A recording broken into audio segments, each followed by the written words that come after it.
Bonjour tout le monde et bienvenue à Entre deux traites. Merci de nous avoir choisis. Je m'appelle Alain Lemieux et encore bien heureux de vous retrouver pour une nouvelle émission. Merci d'être à l'écoute. Et aujourd'hui, notre sujet touche plusieurs d'entre nous.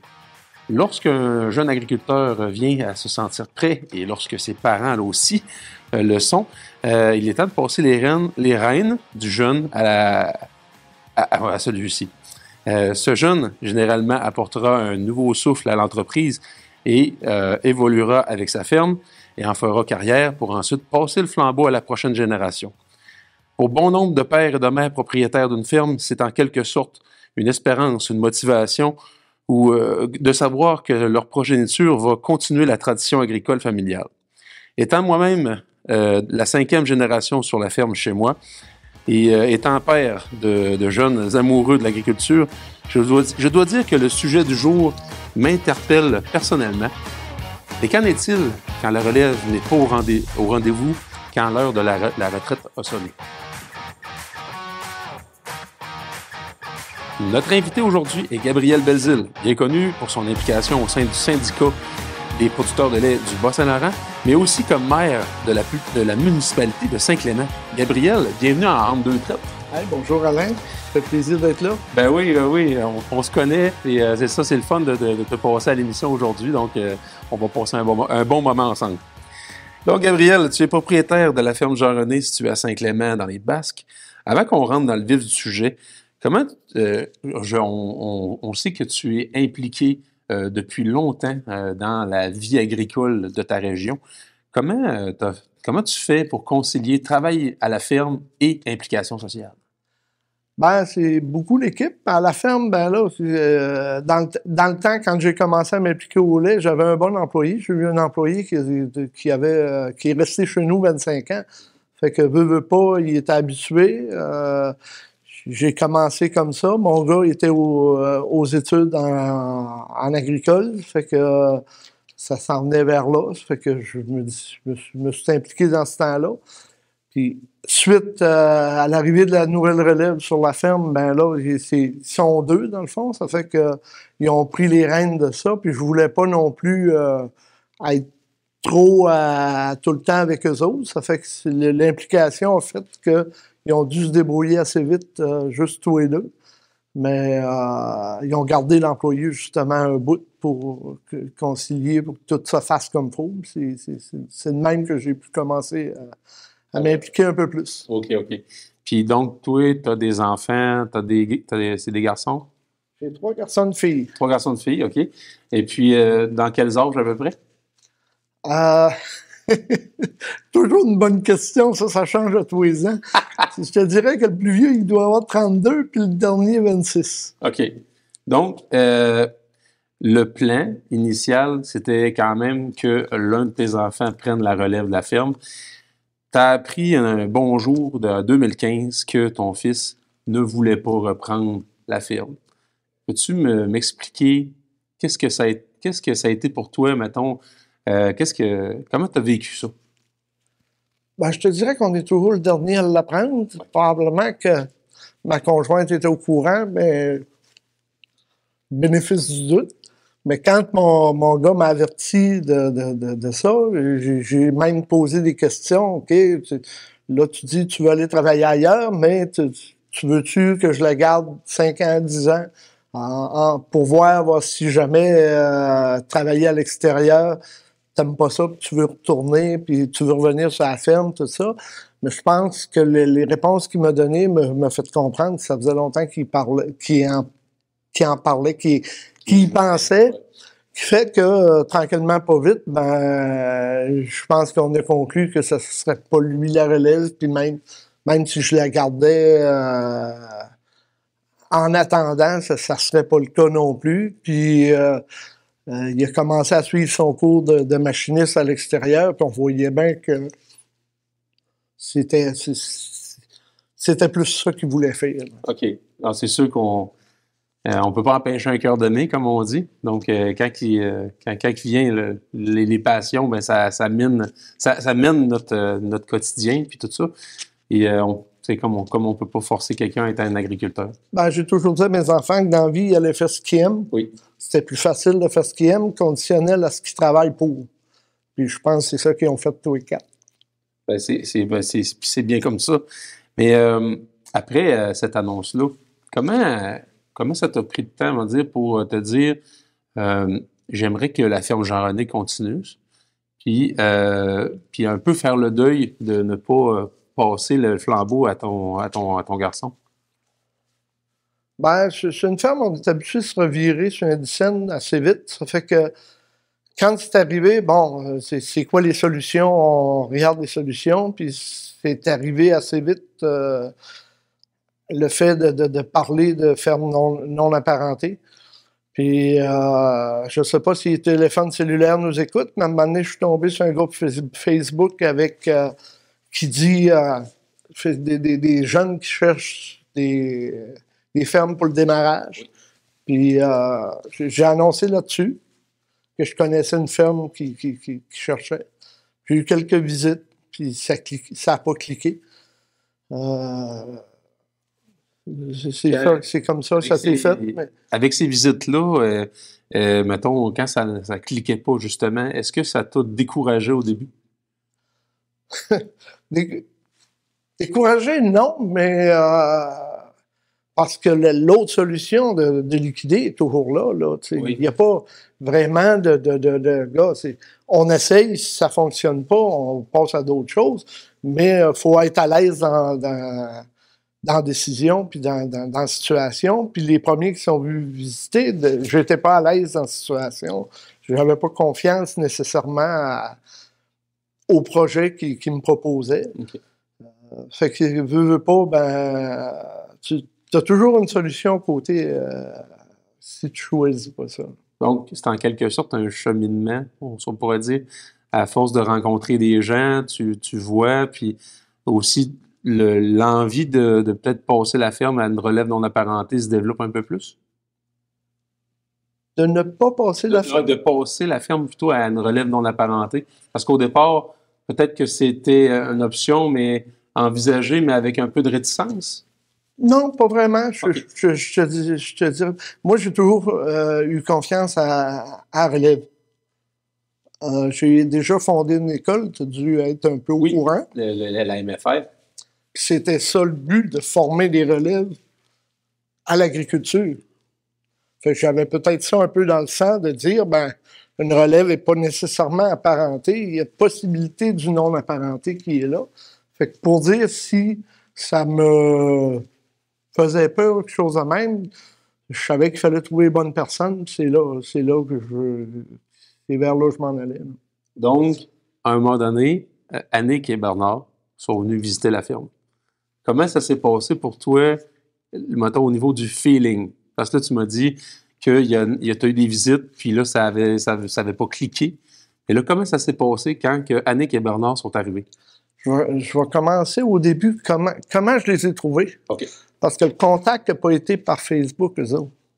C'est que j'allais dans une réunion de l'UPA à Rimouski, puis en revenant de Rimouski, il y a une de mes chums qui me dit « Ah, Annick et Bernard, ils ont fait des tests ailleurs, ils ont essayé, puis il y a un projet qui s'est rendu loin, mais finalement, ça a tombé. » Mais moi, ça m'a pas tombé. Ça n'a pas tombé dans l'oreille d'un sourd, comme on dit. En arrivant chez nous, je parle de ça avec ma conjointe. J'ai dit, je vais l'appeler.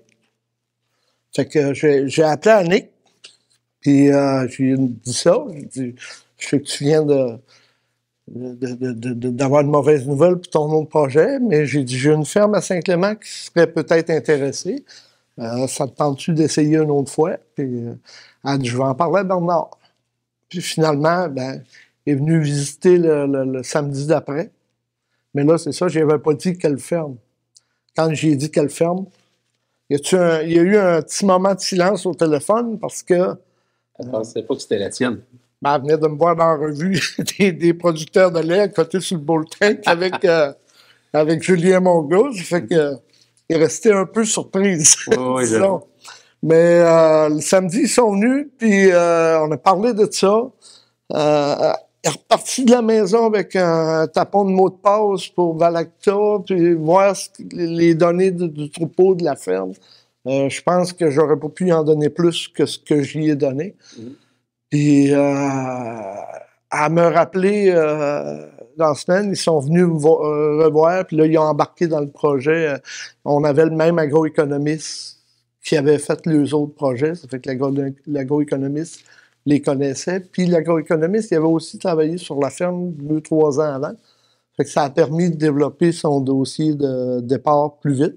Ça, c'était facilitant. Puis, mais la deuxième fois, elle est sortie de la maison. Ça, je l'ai déjà dit. Elle est sortie de la maison. Quand j'ai vu son sourire en sortant, puis j'ai dit, OK, c'est beau, on y va. OK. OK. Ça, juste là-dessus, là, ça a été comme un déclic pour toi. OK. De voir sa joie d'en face. Ah ouais. Ça a été le déclic. De voir que, en fait, c'était des gens qui étaient vraiment honnêtes dans leur démarche de reprendre une ferme, puis que tu savais que tu pouvais mettre ton entreprise à laquelle, dans le fond, tu étais la 3e génération, entre eux-mêmes. Il y a... j'ai eu un téléphone d'une personne à un moment donné qui me disait « Tu vends la ferme à des étrangers. » Il a fallu que j'explique. Non. Je vends la ferme à des jeunes qui ont un rêve d'avoir une ferme. Puis eux autres, j'ai dit, le rêve, il n'y avait aucune possibilité de le réaliser. Là, ils le réalisent. Ça, j'ai dit, ça fait beaucoup dans le projet. La personne a compris ce que je faisais. En fait, c'est ça. Tout est dans la perception des choses. Ben oui. C'est ça qui aide justement à progresser. Mais c'était 2 bons candidats, c'était 2 agronomes, il y avait quand même déjà un certain vécu, en agricole en plus, ça fait que ça donne une confiance. Là. C'était 2 personnes qui avaient été élevées sur des fermes, c'était 2 personnes qui avaient étudié là-dedans, mais qui n'avaient pas eu la chance de reprendre la ferme familiale. Fait que, donc, tu savais que c'était 2 bons candidats. C'était des bons candidats pour y aller. Hey, Gabriel, on va faire une courte pause. Question de passer le message de notre commanditaire, les producteurs laitiers du Canada. Et puis, on reprend ça juste après. Merci.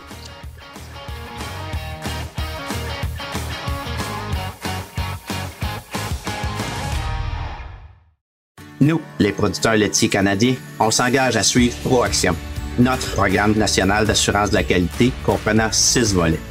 Le volet qualité du lait, par exemple, veille au respect de normes élevées en production laitière. Le volet salubrité des aliments garantit entre autres que notre lait respecte 42 exigences.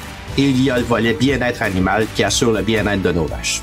ProAction redéfinit les normes d'excellence. Voilà ce qu'on retrouve derrière le logo de la vache bleue, les producteurs laitiers du Canada.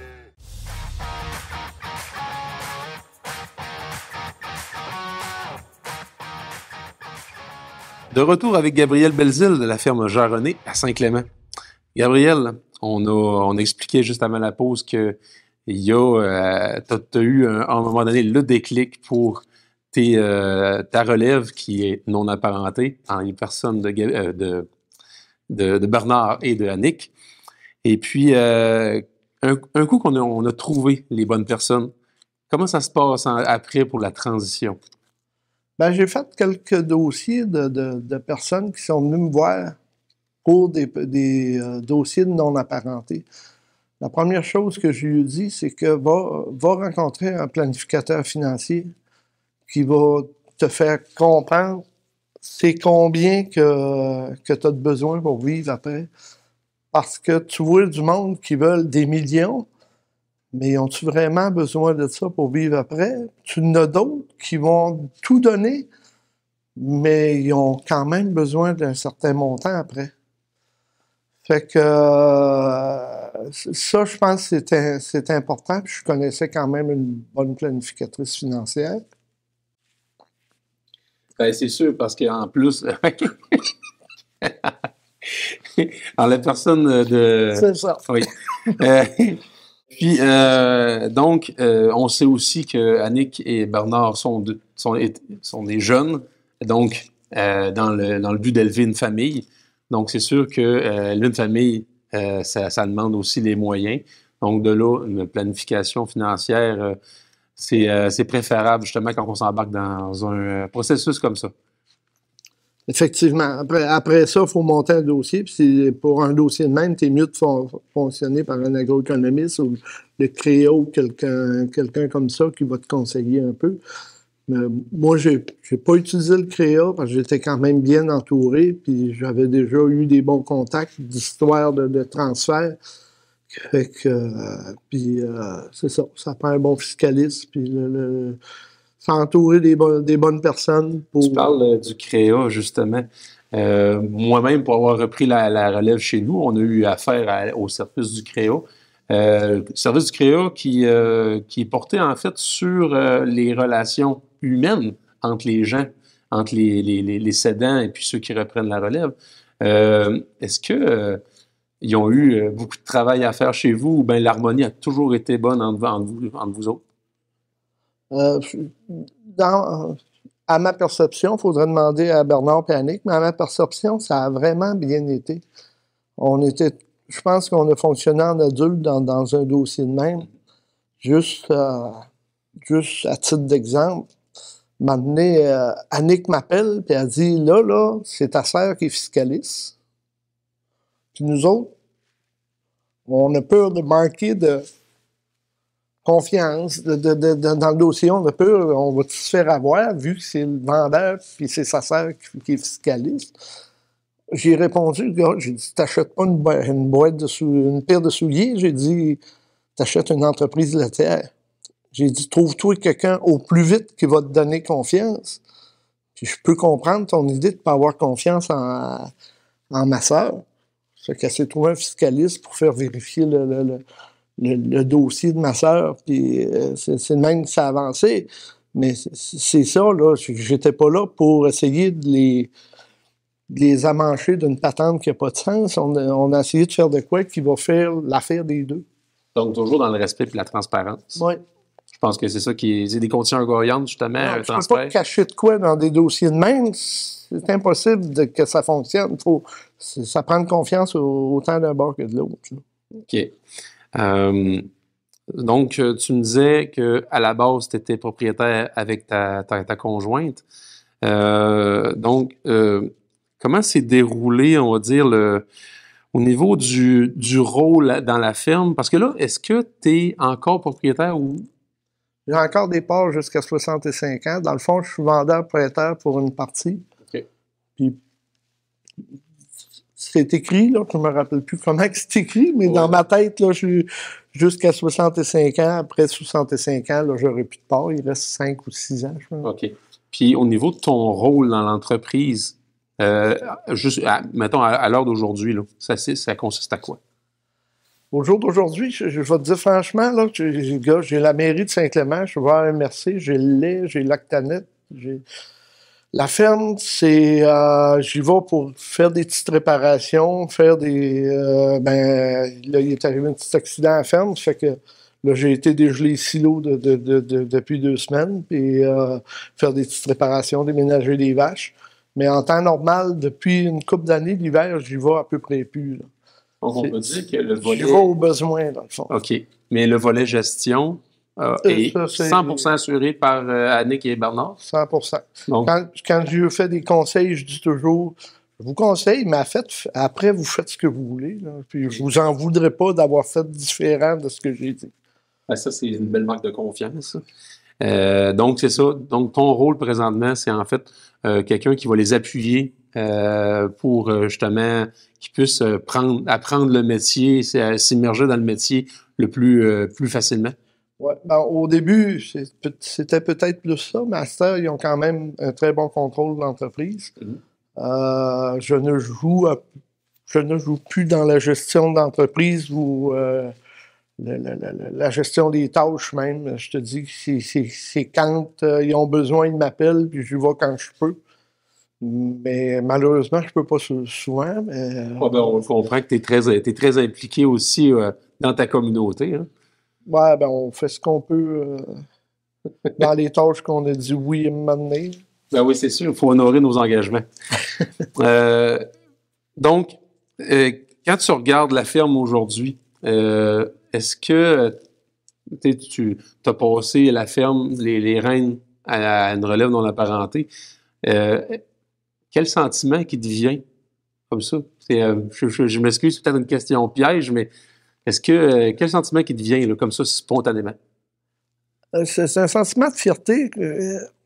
Quand j'ai transféré des non-apparentés, mon but, c'était de ne pas voir les bâtiments se détériorer après, puis que la ferme ne pas être reprise, malgré qu'elle aurait probablement été cultivée, mais les bâtiments auraient à peu près pu servir.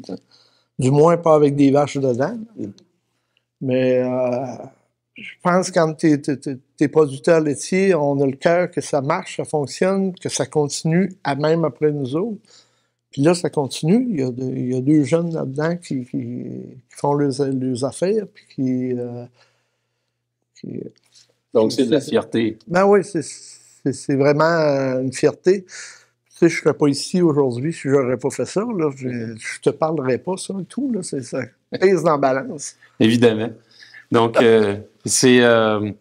en terminant, Gabriel, j'aimerais ça parce que, tu sais, je suis sûr que tu n'es pas le seul à avoir entamé un processus comme ça, de relève non apparentée, puis il va en avoir aussi encore dans le futur. Quel conseil tu pourrais donner à des gens qui veulent s'embarquer dans ce processus-là? Et mon loup, quel conseil? Il faut y aller avec...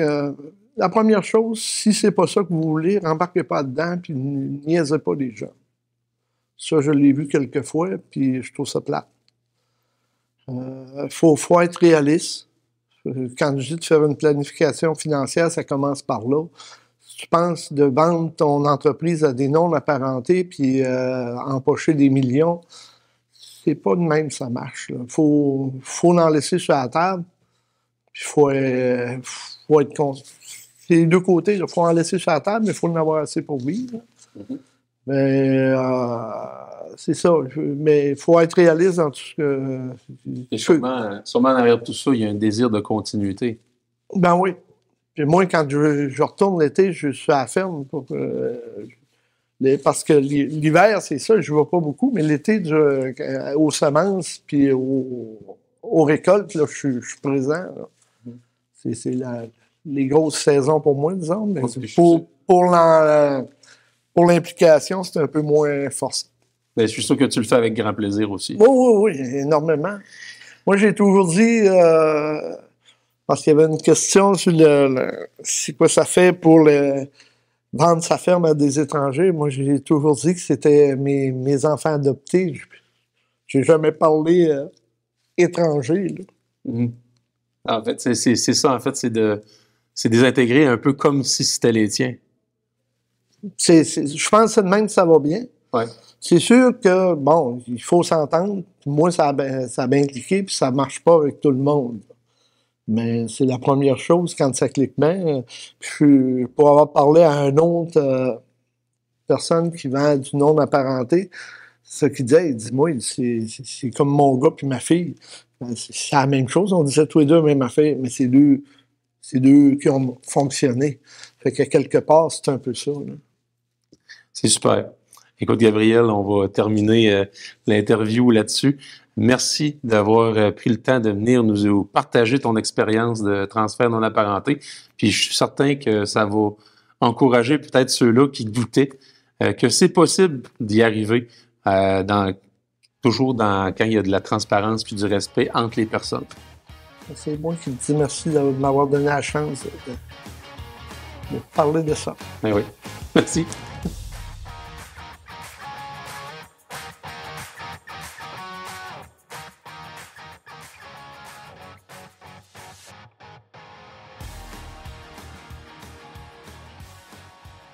Je suis vraiment heureux d'avoir pu faire cette émission sur un sujet aussi humain et sensible, mais aussi crucial pour nos fermes.